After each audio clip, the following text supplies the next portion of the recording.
ကဲဒီတစ်ခါမှတော့ကျွန်တော်တို့မြန်မာနိုင်ငံမှာအစည်းများတဲ့ဒီ segment mid-size sedan ကား10စီးကိုတင်ဆက်ပေးတော့မှာဖြစ်ပါတယ်များပြားလာတဲ့ဒီ segment mid-size sedan ကား model အမျိုးအစားတွေအများကြီးဖြစ်တာကြောင့်မလို့တချို့ကားတွေကြံကောင်းကြံခဲ့နိုင်ပါလေကျွန်တော်လက်လန်းမိသလောက်ဒီ segment 10စီးကိုတင်ဆက်ပေးတော့မှာဖြစ်လို့ဒီဗီဒီယိုလေးကိုအဆုံးထိလိုက်ပါကြည့်ရှုပေးပါဦး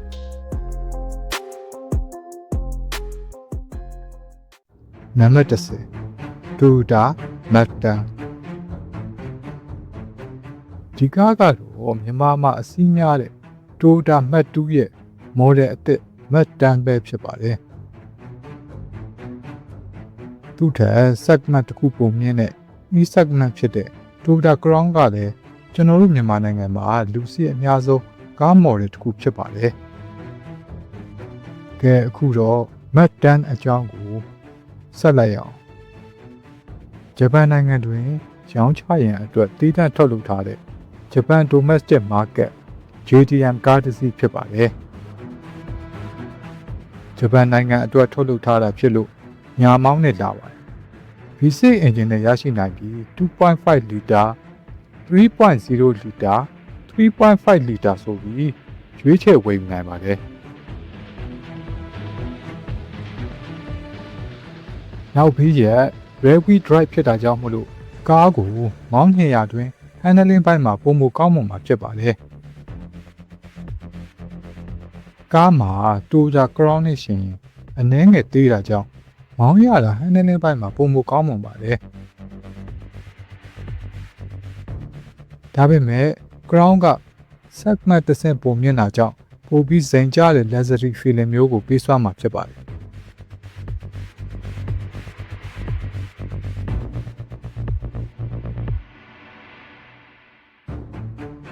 Toyota Mustang နဲ့ Mustang ကတော့မြန်မာနိုင်ငံမှာလူစီအများဆုံးဒီ segment ကားတစ်စီးဖြစ်ပါတယ်နံပါတ်9 Hyundai Sonata ဒီကားကတော့ကိုရီးယား company တစ်ခုဖြစ်တဲ့ Hyundai မှထုတ်ထားတာဖြစ်ပါတယ်ဒီ segment ကားတစ်စီးဖြစ်ပြီးရှေ့ဘီးရဲ့ front-wheel drive ကားတစ်စီးဖြစ်ပါတယ်အင်ဂျင်ကတော့ 4 cylinder 2.5 liter turbo charged အင်ဂျင်ကိုတက်ဆင်ပေးထားပါတယ်။ကားအတွင်းပိုင်းကိုလည်း quality အတော်အသင့်ကောင်းမွန်တဲ့ material တွေအသုံးပြုထားပါတယ်။ mid-size sedan ဖြစ်တာကြောင့်အတွင်းကမှာအတော်အသင့်ကျယ်ဝန်းပြီးလိုက်ပါစီးနှင်းရမှာလည်းတက်တောင့်တက်တာရှိစေမှာပါ။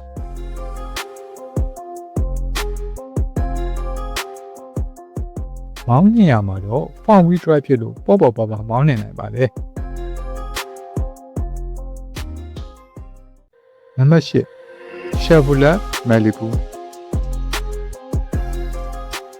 အမေရိကန်ကားကုမ္ပဏီတစ်ခုဖြစ်တဲ့ Chevrolet မှထုတ်ထားတဲ့ mid-size sedan ကားတစ်စီးဖြစ်ပါတယ်။ဒီ segment ရှေ့ဘီးရဲ့ four-wheel drive အမျိုးအစားကားတစ်စီးဖြစ်ပါတယ်။အင်ဂျင်အနေနဲ့ 1.3 liter နဲ့ 2.0 liter ဆိုပြီးနှစ်မျိုးရွေးချယ်ဝယ်ယူနိုင်ပါတယ်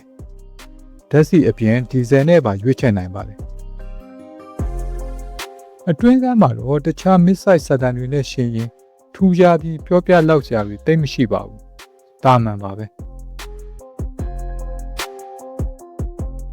ကားကတော့ကြီးမားတာကြောင့်အတွင်းကမ်းမှာကျယ်ဝန်းပြီးတက်တောင့်တက်တာနဲ့စီးနှင်းနိုင်ပါတယ်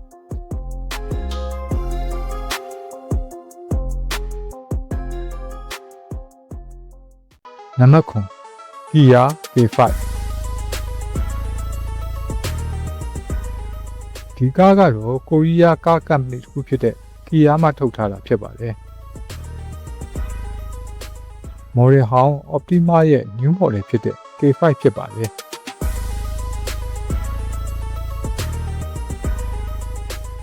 အရင် model အဟောင်းဖြစ်တဲ့ Kia Optima ကလေးကလူတော်တော်များများကြိုက်နှစ်သက်ခဲ့ကြတဲ့ mid-size sedan ကားတစ်စီးဖြစ်ပါတယ်။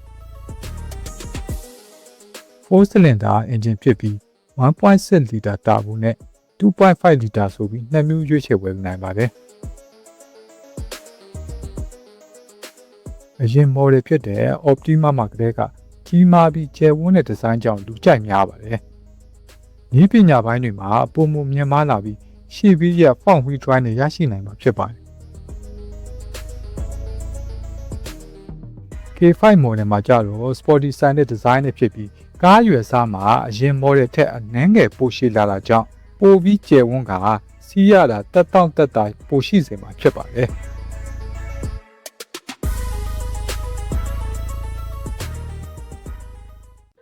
နံပါတ်6 Nissan Altima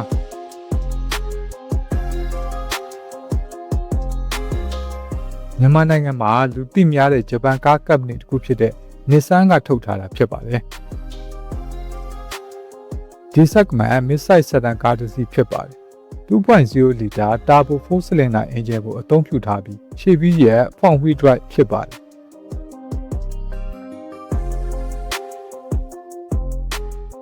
ရွယ်စားမှာကြီးမားပြီးအတွင်းကမ်းမှာလည်းကျယ်ဝန်းပါတယ်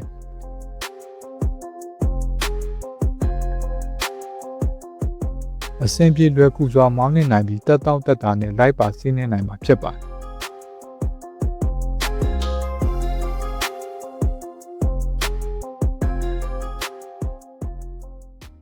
နံပါတ်5 Honda Accord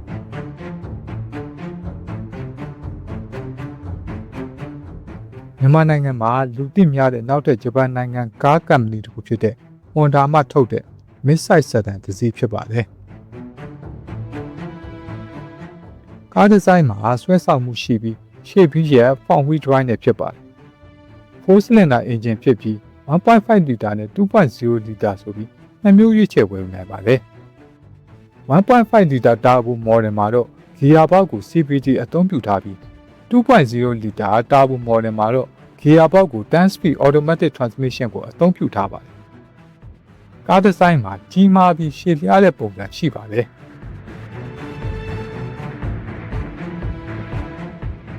အတွင်းကမ်းမှာလည်းကျယ်ဝန်းပြီးတက်တောင့်တက်တာရှိစွာလိုက်ပါစီးနှင်နိုင်မှာဖြစ်ပါတယ်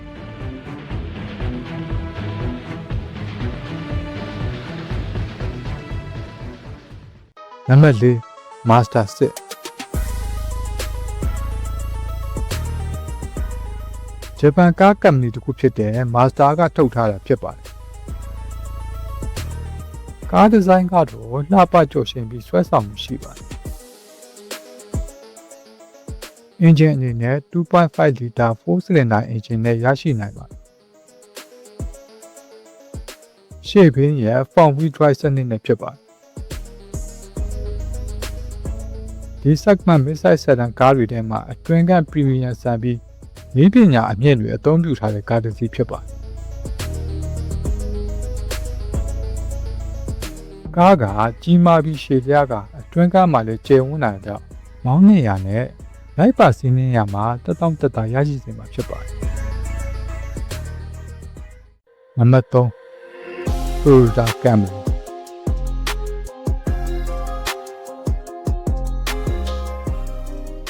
Toyota ကိုတော့မြန်မာနိုင်ငံမှာမသိသူမရှိပါဘူး Toyota ကထုတ်ထားတဲ့ဒီ segment mid-size sedan တစ်စီးဖြစ်တဲ့ Camry ဖြစ်ပါတယ်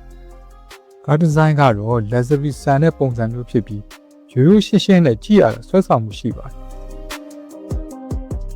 အင်ဂျင်အနေနဲ့ 2.0 liter အပြင် 2.5 liter နဲ့ပါရွေးချယ်ဝယ်ယူနိုင်ပါတယ်ရှေ့ပြီးရဲ့ front wheel drive စနစ်နဲ့ဖြစ်ပါတယ်ဒီကားကတော့ luxury ကိုဦးစားပေးတဲ့ကားဖြစ်ပြီးအတွင်းကမှလည်း quality ကောင်းမွန်တဲ့ material တွေကိုအသုံးပြုထားပါတယ်အင်ဂျင် 2.5 liter model မှာဆိုရင်နောက်ကန်းထိုင်ခုံ motor control aircon control တွေနဲ့ entertainment control တွေကိုနောက်ကန်းကလက်တင်ကုန်းမှာ touch screen နဲ့ထိန်းချုပ်နိုင်မှာဖြစ်ပါတယ်ကားကကြီးမားပြီးအတွင်းကမ်းမှာလည်းကျယ်ဝန်းက luxury feature တွေပါဝင်တာကြောင့်တက်တောင့်တက်တာရှိနဲ့လိုက်ပါစီးနှင်းနိုင်မှာဖြစ်ပါတယ်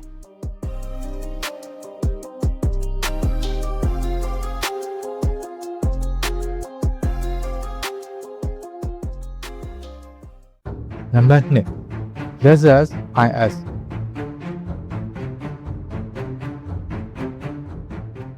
Toyota ရဲ့ luxury brand ဖြစ်တဲ့ Lexus ကထုတ်ထားတာဖြစ်ပါတယ်ဒီဇိုင်းမှာ sporty style နဲ့ design နဲ့ဖြစ်ပြီးဆွဲဆောင်မှုရှိပါတယ်အင်ဂျင်အနေနဲ့4 cylinder 2.0 liter turbo အပြင်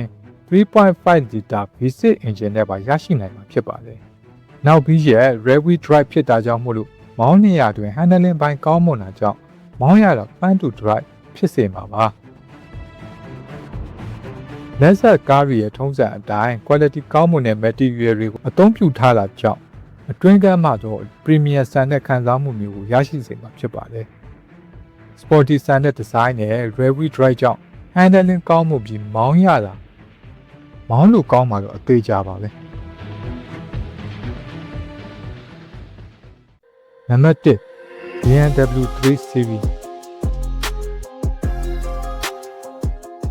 ဂျာမန်နာမည်ကြီးကားကမ္ပဏီတစ်ခုဖြစ်တဲ့ BMW ကထုတ်ထားတာဖြစ်ပါတယ်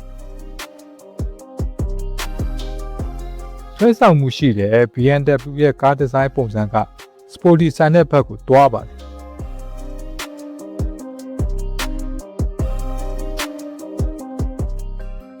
အင်ဂျင်အနေနဲ့ 2.0 liter turbo အပြင် 3.0 liter turbo V6 နဲ့ပါရရှိနိုင်မှာဖြစ်ပါတယ်။နောက်ပြီးရဲ့ rear-wheel drive စနစ်ကိုအသုံးပြုထားပြီး BMW ရဲ့ handling ပိုင်းကလည်းကောင်းမွန်တာကြောင့်မောင်းရတာ fun to drive ဖြစ်ပြီး sporty ဆန်တဲ့ရတာကိုပေးစွမ်းမှာဖြစ်ပါတယ်။အတွင်းက quality ကောင်းမွန်တဲ့ material တွေကိုအသုံးပြုထားပြီးနည်းပညာအမြင့်တွေကိုထည့်သွင်းအသုံးပြုထားပါတယ်ကျယ်ဝန်းပြီးတက်တာရှိနဲ့လိုက်ပါစီးနှင်းနိုင်တယ်လို့ handling ပိုင်းကောင်းမွန်တာကြောင့်မောင်းနေချိန်မှာ sporty ဆန်တဲ့ခံစားမှုမျိုးကိုအပြည့်အဝပေးစွမ်းနိုင်မှာအသေးချာပါပဲအခုလိုကားနဲ့ပတ်သက်တဲ့အကြောင်းအရာတွေကိုအမြဲလိုတင်ဆက်ပေးသွားမှာဖြစ်လို့ကျွန်တော် channel လေးကို subscribe လုပ်ထားနိုင်ပါတယ်အဆုံးထိကြည့်ရှုပေးတဲ့တယောက်ချင်းစီကိုကျေးဇူးအများကြီးတင်ပါတယ်